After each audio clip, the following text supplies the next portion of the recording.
Kaixo sexy kuadria, zer moduz zaudete? Hementxe gaude beste igande batez, bideo batekin, eta gaur manator gomendio batekin. Kanala bezalaxe eta sare sozialak bezalaxe, badago beste gauza bat asko gustatzen zaidana. Azken aldian oso utzita izan dudala. Hemen gertatu zaidan bezala blokeatuta ibili naizena, eta hori da irakurketa.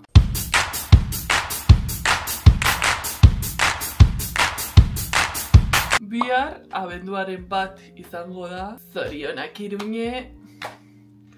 Azkenean, 34 urterekin lortu duzu azaroa ondoren abendua datorrela ikastea. Beno, kontua da, abenduaren 1 izango dela eta abenduarekin batera badator urteko, baino, bai, euskal kulturan urteko ekimen handienetarikoa korrikaren baimenarekin, ze 2026an badugu korrika. Oraindikan ezakigu abestia, baina atarratzetik Bilbora joango dela eta omendua Errigora izango dela. Baina, korrikaz hitz egiteko aukera izango dugu. Gaurkoak Durangoko azoka aste honetan, datorren astea 5-tik 8 izango dela, gomendio bat dakar zuentzat. 1 edo 3. Abenturak gustoko baldin badituzu, euskal mitologia barnebildu nahi baldin baduzu, geratu, ze gomendio hau interesatuko zaizu. Martin Martina liburuak kanal honetan ezagunak ditugu, ze lehenengoaren reviewa egin nuen. Dator zuei liburu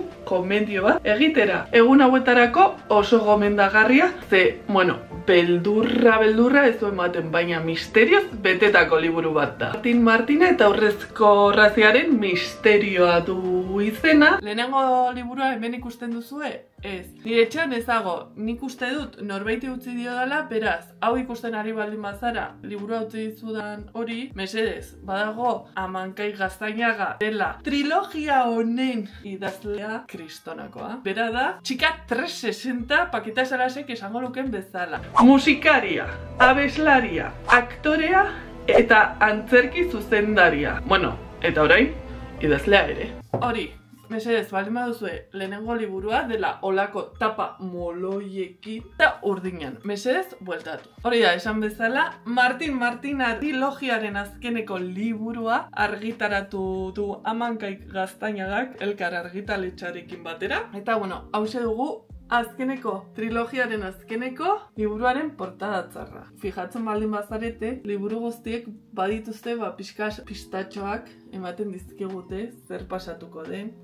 Eta, lehenengoan aipatzen nuen pixkat nondik norakoa Martin Martina nerabe bat da, institutoan dagoena, eta gaizki portatu da, gaizki norentzat, ikasturte amaiera da, eta eskolan kastigatu beharrean, bere aitak erabakitzen du Aiton Amonekin herrira joatea. Karo, Martin Martinari honek grazia 0, -1. Baina ara iritsiko da, bere adineko lagunak egingo ditu, gainera gaztelu batean biziko da Aiton Amonekin, eta ere crashen bat hortik izango du, eta nola ez, misterioa, abentura. Baina tira, hori lehenengoan gertatzen da. Bigarren liburuan beste abentura batetan murgilduko da, aurrekoarekin lotuta, hola ikusita, akaso sorginek protagonismo pixkatxo bat izango dute. Baina, goazen azkeneko honetan zentratzera, eta esango didazu agian. Nerabentzako liburu bat da. Bai, nerabentzako liburu bat da, baina aipatu beharra dut, ni engantxatuta egon naizela 3ekin. Eta 3ak egun batean irakurri ditudala, oso arinak dira, aipatu beharra dut. Niri bigarrena dela gehien gustatu zaidena trilogiatik, baina egia da aukera eman behar zaiela 3 liburuei.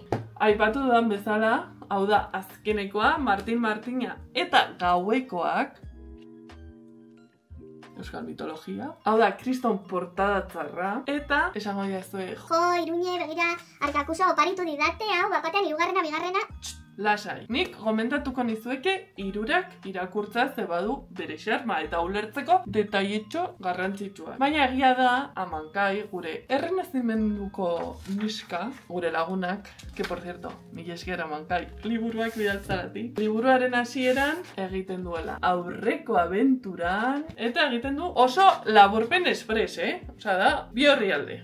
Horri bat. Eta gero bai, pertsonai desente daude are gehiago azkeneko liburuan, ez da, The Game of Thrones, Juegos de Tronos edo Tronuen jokuak, baina kasi begira, tun.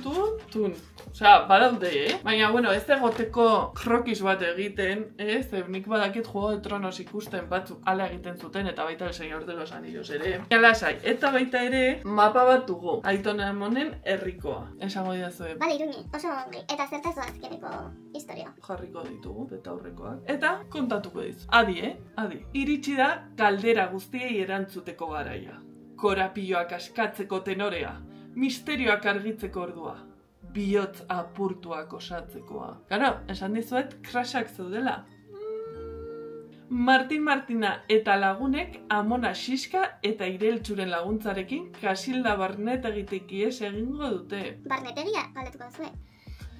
Eske, temazo bat da, hezkuntza munduan nor jartzen den zuzendaritza taldeetan, ze hil ala biziko misioa dute. Maiatzaren lehenean, amalurrak eta eguzkik urtero bezala elkar besarkatuko dute, baina munduan zabalduta dago txarkeria galaraztean lortzen ez badute, lurra ez da berriz ere esnatuko, eta lur gaineko izaki guztiak eta lurrazpiko gauekoak desagertu egingo dira. Anikilazioa! Hain zuzen ere, Beleen talde sekretura bilduko dira gazteak. Guztien lana beharrezkoa izango da Cesarren asmo zitalei aurre egin eta bi munduen arteko oreka berriz ere ezartzeko. Amaiera da hasiera. Nola geratu zarete? Nik liburua jaso nuenean. Hartu nuen, utzi nuen eta esan nuen igandera arte. Eta igandean hartu eta piki goizean hasi eta konturatzerako ja, eta ja bukatuta bestelagia, beldurra eta dena pasatuko nuke. Asko gustatu zait, egia da esan dudan bezala. Bigarrena dela gehien gustatu zaidana. Horretarako 3 irakurtzea gomendatzen dizuet, baina esango nuke horrelako liburuak beharrezkoak direla eta nik asko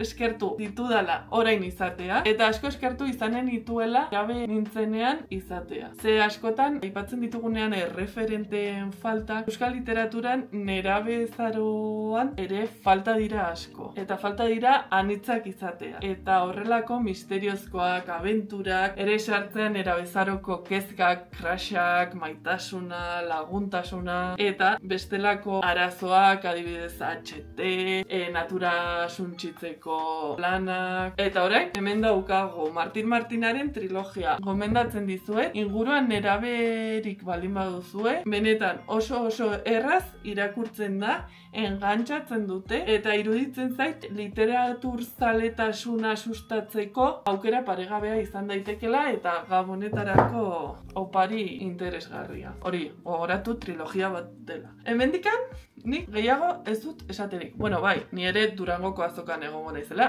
ez dut posturik. Bertan egongo gara, elkartuko gara, maketikoak, Andrea, noski Jokinekin ere, eta bloga izango duzue.